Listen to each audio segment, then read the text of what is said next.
usual time, but it's special time. Why we are in special time? Because we have one very nice and smiling person who is now in Indonesia, in Jakarta, at quarantine. And we are very lucky to catch that star. It's Gil Petersil.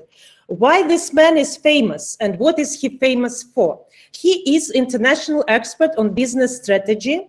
He wrote a book, which is very interesting, New Code of Networking. So he's the master of networking, professor or the king of networking. I don't know, Gil, how you call it, the king of networking. He is co-owner of 7 international businesses while living in Bali. So it sounds like life in paradise, you know? And he is extremely good in getting in touch with royal families, big businesses, promoting huge gurus like Tony Robinson. So I'm very happy, Gil, to welcome you. And my first question to you. You wrote the book, New Code of Not Networking, and you're famous for networking. And whatever country you come, you make big projects and you help people and you build businesses and help big brands. What is this new code for networking?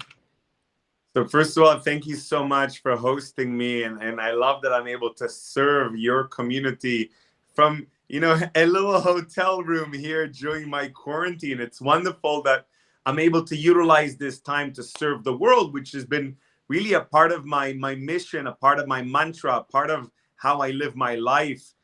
Growing up in a very simple family and being moving around quite a bit in the world, I've learned a few things about myself. First of all, I learned that I was an introvert from a very young age, and it's in my nature. And also learned from the age of 10 that I'm referred to as an immigrant because I've moved so much in my life. And what I understood about this word of networking is something that only came at a later stage of my life, which is not just building relationships and trying to move forward and find progress in life, but it's truly finding your purpose. It's truly finding nourishment. It's being able to make a massive difference in the world just by the way we connect with people, by the way we look at them with curiosity, by the way we look at them and say, hey, how can I potentially help this person in a split second?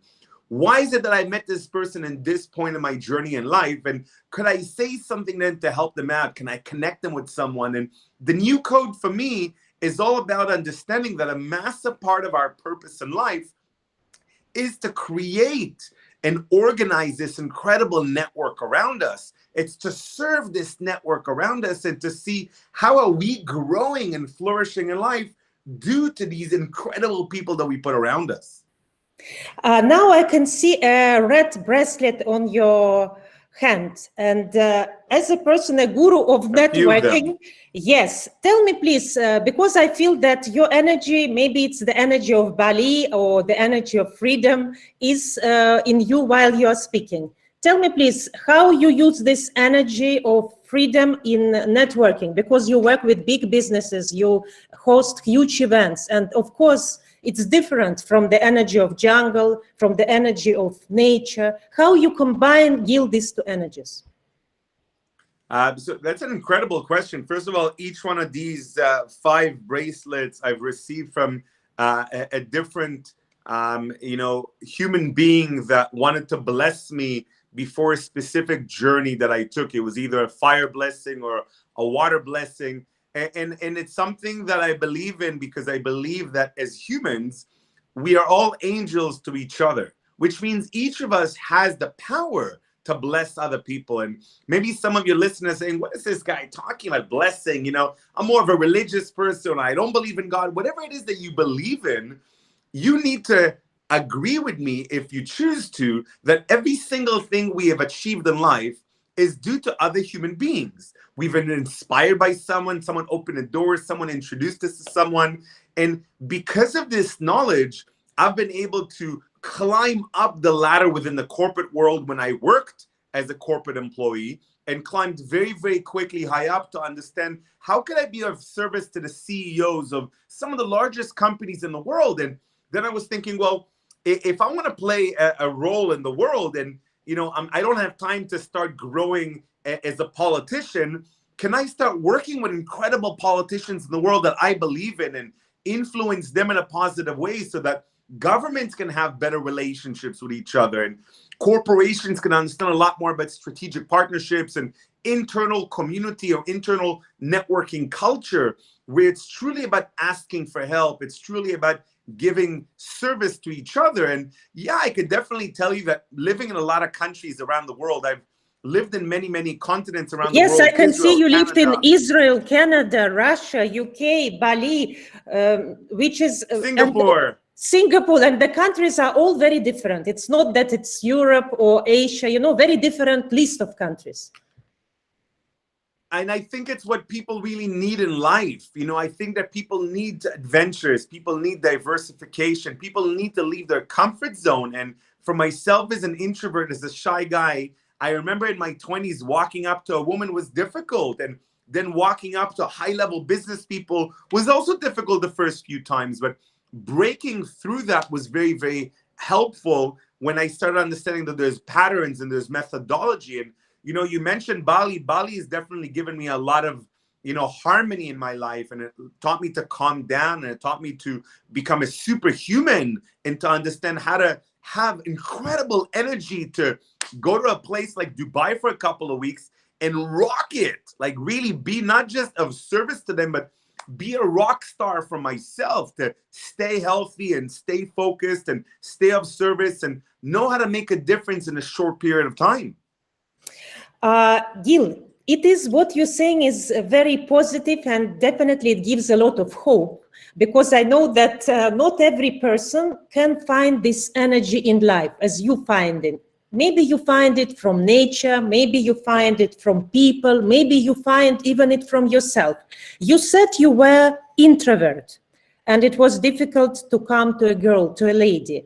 So now you don't look like an introvert at all. On the contrary, you look like extrovert. You are very open. What were your first steps to that extra, like what were the first right steps and wrong steps to become more open? I think the first few steps that anyone who's listening right now could choose to take is to understand that it's not about being an introvert or an extrovert, but it's about, can I make more of a difference in the world than I'm currently doing right now? Or do I want to fulfill more of my purpose this day, this month, this year? Or do I want to wait till I'm much, much older?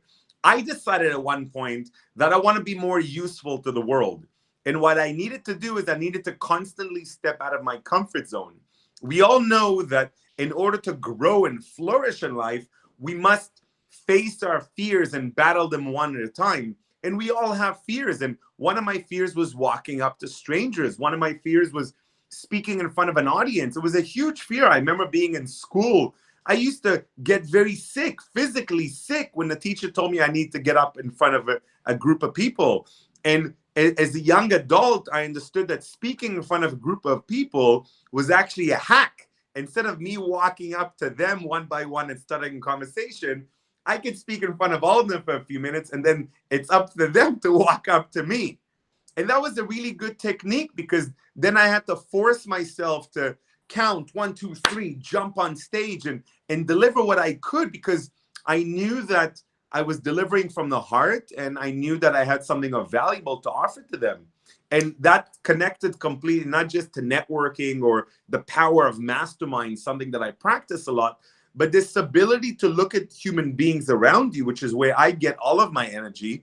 Look at people and just count to 3 and give them a little compliment in your mind, which is a really cool life hack that a lot of speakers around the world use. When they look at strangers as they want to talk in front of them, as they want to talk to them, instead of allowing your mind to come up with fears and reasons why not to talk to them, you come up with, think positively about reasons why you should talk to them, and think complimenting them and complimenting yourself in that situation.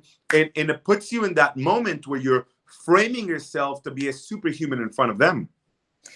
Can I take this rule that you just put as one of the first rules of networking, when instead of fear and thinking how I'm looking, is it the right moment to tell to that person, just to think how you can compliment that person, how you can connect with that person, how you can start working with that person? Is it a kind of the rule of networking?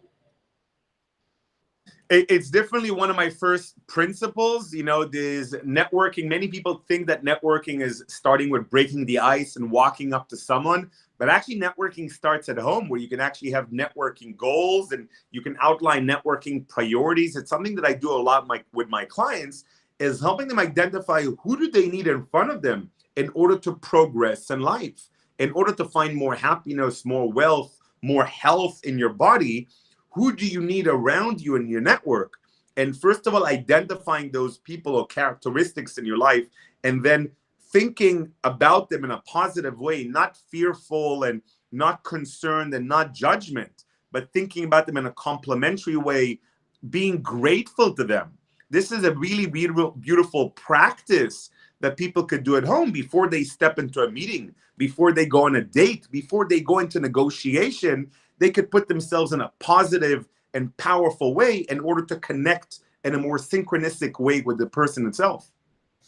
I think this is a very good example that we should think about what people can be useful for us to grow, because that is a very good rule. Just to find, I don't know, you need Putin or you need Biden, but maybe you need somebody lower scale. You don't need that. Maybe you need to meet Gil. Maybe you need to meet, Sister Maria. I don't know. And then you put them in the list, and then you find who can help you to meet them. Or maybe you can even write email. Some people, you will be surprised, they are answering emails. And if you write a good letter, they are happy to do it. So just to find and to connect with people from the list. This is what you're saying about?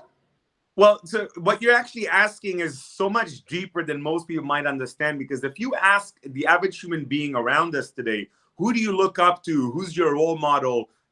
Who's your mentor? Unfortunately, too many people will not can come up with anything because they don't have active mentors in their life.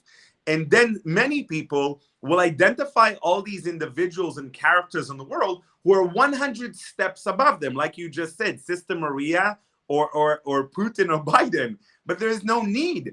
The most powerful ways of progressing forward in life is identifying people who are 3, 5, maybe 10 steps ahead of where you'd like to be. Whether it's being a good father, whether it's being a good business partner, whether it's being a good boss in a company, whether it's being a health guru, whether it's being a millionaire in your business, it doesn't really matter. What you want is not someone who's 100 steps above you, who could just maybe inspire you. You want someone that can actually give you the next few steps, someone that would actually give you attention. So if you write me, for example, I'll be very honest with you, I'm not going to be the one answering you right away because I get over 1,000 messages a day.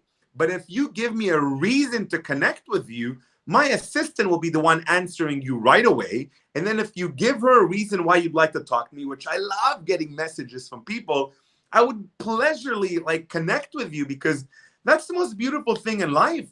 People are opportunities, and every single person that wants to talk to me is maybe an angel in disguise of a human being that wants to collaborate. They want to help me out. They somehow want to co-elevate, as Keith Ferrazzi beautifully says, co-elevate each other.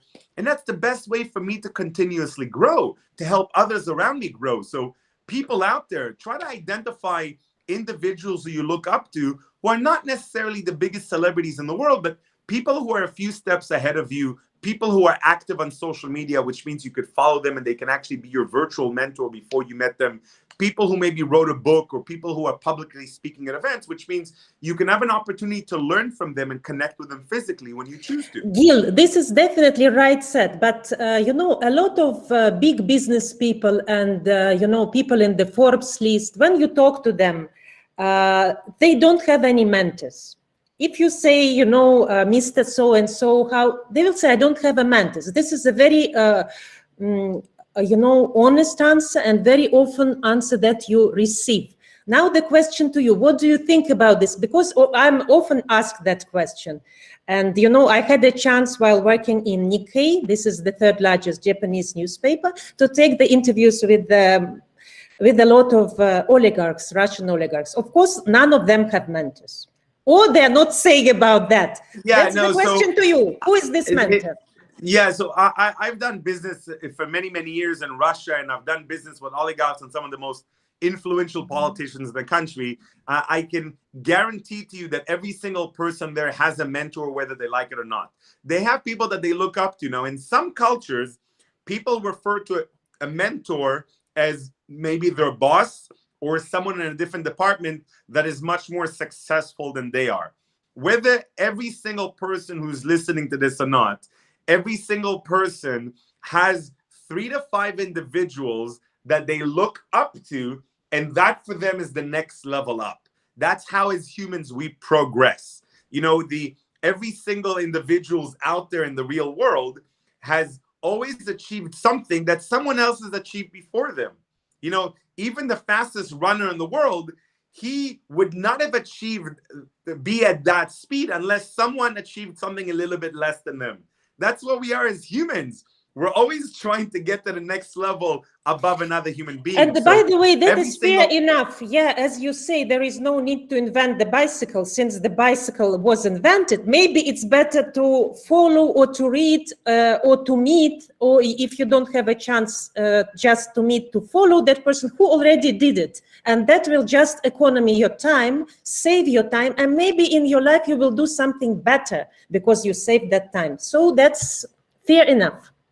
I think that in some cultures, people are not always comfortable to admit that someone guided them to get to where they are.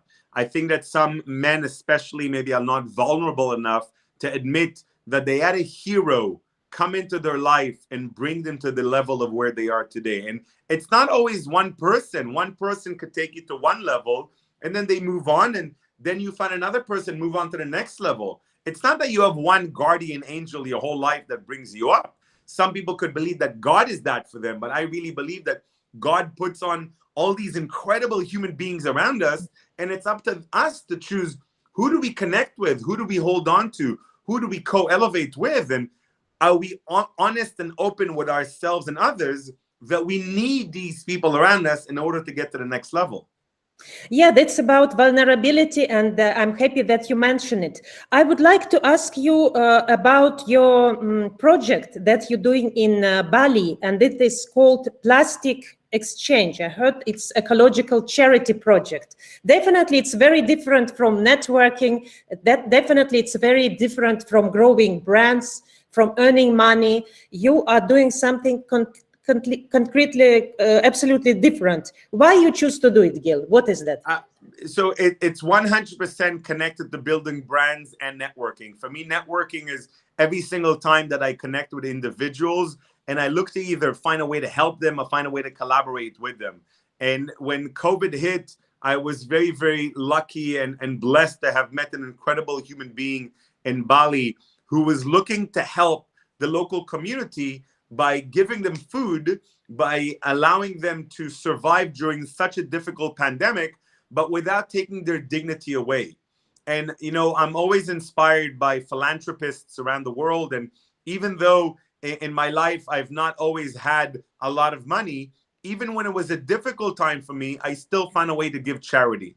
Even when my business during COVID, one of my biggest businesses has been in tourism, another one in events. Even though those businesses went down completely, I still wanted to serve. I still wanted to make a difference in the world. And Plastic Exchange is one of those projects that I'm very, very proud of because it currently allows about 300 tons of plastic to be collected every single month from different villages around Bali. And it's done almost at zero cost because the exchange is food. We give the local villagers rice and different food, and sometimes kids get books for school when they bring plastic to the local community center. And it's just a movement that my wife and I, we really saw and we believed in, and we wanted to support them because we saw how incredible it was for a community building, how really simple it is to create networking flourishment. How you can help a group of people come closer together when the whole world is breaking apart. So the idea is the kids and young people, they are collecting plastic in Bali. They are giving this plastic to community centers or to any centers. And for that, they receive food or books or something useful for them. Is it like that? And it's not just young people. You'll have people at all ages. Sometimes you have these amazing old women showing up at the community centers with a kid next to them. The kid holds a couple of bags. Old woman holds a couple of bags, and they bring different recycling goods. The focus is plastic, but over the last 6 months, we've been collecting metal and glass and paper as well. And it's just allowing the community to come together, to feel proud that even though there's no tourism and it's very difficult time financially in the economy, they're still doing something to help Bali become a stronger place. And for me, it's beautiful to see abundance and happy people all around me in my neighborhood, because this is where we live right now.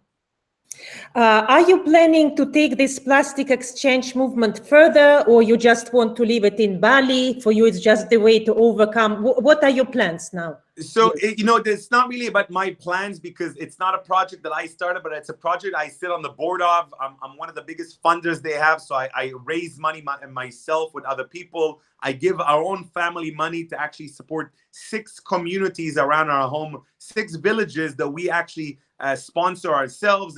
But because I sit very closely to the founder and I'm constantly supporting the thing bigger, first of all, we want to scale within Indonesia itself, because it's a very sustainable recycling program. And for me, it really inspires me, because life is not just about making money and running businesses. I'm a very successful businessman. But for me, it's about how can I help entrepreneurs out there who are constantly dealing with fears, or how can I help lift the spirit of people by connecting them with other people when it comes to, hey, we're doing something great together. So yeah, I'd love to inspire the world to do this. I've recently spoken to some members of the royal family in Dubai about what we could do for the entrepreneur community in the UAE. I was there for a couple of weeks, and it was really inspiring. And they were super inspired by this plastic exchange movement. And I spoke to someone in South America who, is really into recycling program. And he said to me, Gil, you know what? It's been costing us millions of dollars to try to build recycling programs, and we're still not sustainable. It's cost you almost zero money, and you're collecting 300 tons of plastic a month, and you're getting people to do it from their hearts, not because you pay them to, because they want to be a part of something greater than themselves. And that is the power of the collective genius of a real beautiful network. Gil, it is very nice. I'm very happy that I met you, because what you do is very different, very inspiring, and it's not usual way of networking and not usual way of making communities. At the same time, collecting plastic. I think it's a very nice idea. What you will recommend to people who are hidden heroes? You mentioned today heroes, and you mentioned today our platform is called Hidden Heroes. Who is hidden hero for you? For me, this is so beautiful. This is why I really fell in love with your channel and what it is that you're doing. My honest answer from the bottom of my heart, every single person out there is a hidden hero. They're just afraid of themselves. They're afraid to make a difference in someone else's life, because maybe they think I need more education. Maybe I need more experience. Maybe I'm too young. But this is where the beauty of mentorship comes in. Every single big Hollywood movie has taught us that the actor, the hero of the movie, had a hero himself. Whether it's Neo at the Matrix, whether it's Kung Fu Panda, whatever it really is, we all have heroes around us.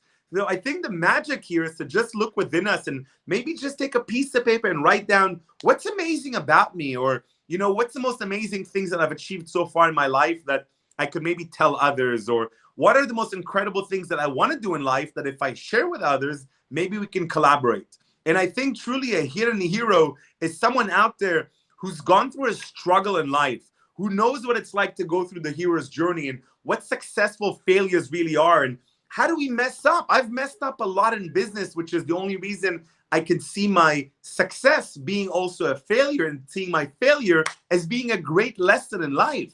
And the heroes are people who have gone through these ups and down journeys and are about to start sharing the story. And if I could somehow be of help to these people to unleash the hero within them, that would allow them to not hide so much from their awesomeness. That is a great advice from Gil. Not hide away from your awesomeness, hidden heroes, but just go on the stage like Gil is doing. He's not afraid to be co-owner of 7 businesses, staying in Bali, and even in quarantine in Jakarta, he is looking, you know, happy, smiling, and with a lot of power. Thank you so much for your big energy, for your knowledge, and that you are staying that positive and young and very curious